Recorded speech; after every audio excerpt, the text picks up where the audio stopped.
Yeah, so this is blue-green algae, or we think it's blue-green algae on Lake Windermere, and it happens every year to a certain degree, and it happens on all our lakes and rivers and canals and everywhere.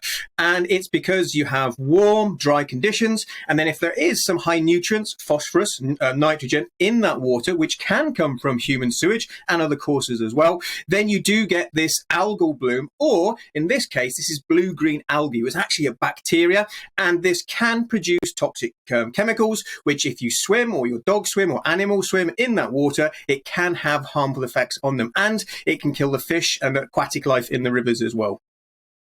That the water authorities could do to prevent this? Because as you say, if it's not unusual and it happens every year, then is it a problem, or is it something that they can try to avoid?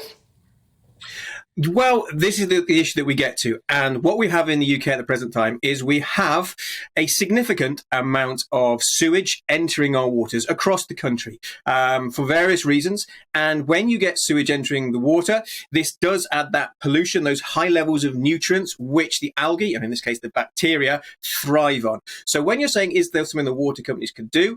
Of course, they could stop pumping out sewage into our rivers, and that would help reduce the pollution. Pollution comes from other sources as well, but without doubt, the water companies should be doing something more to prevent the amount of sewage which is entering our waters. And I'm not a politician and I'm not an economist, so perhaps I can come at this with a rather naive approach, and just as a scientist, an environmental scientist, and say that as it stands, the water industry and setup, it's just not fit for purpose. It's not what the society wants, and it's most certainly not what the environment needs.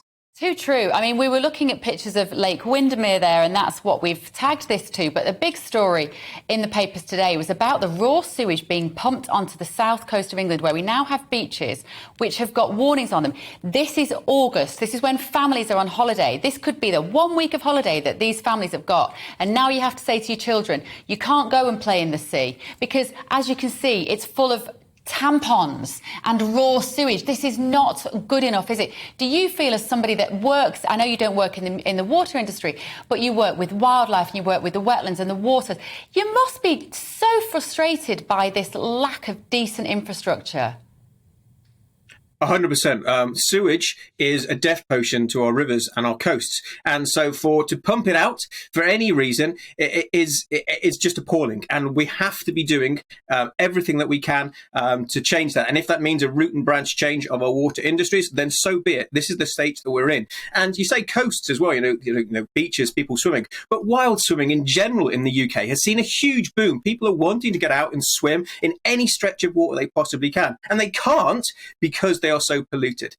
So some of this is obviously natural. You know, we have to there's been hot weather, dry weather, so we're going to get algal blooms. But there is also that level of pollution which is hitting our rivers, and a lot of that is from sewage. Other reasons as well, agriculture and other sources as well. But sewage being pumped out into our rivers, into our coasts, it has to stop.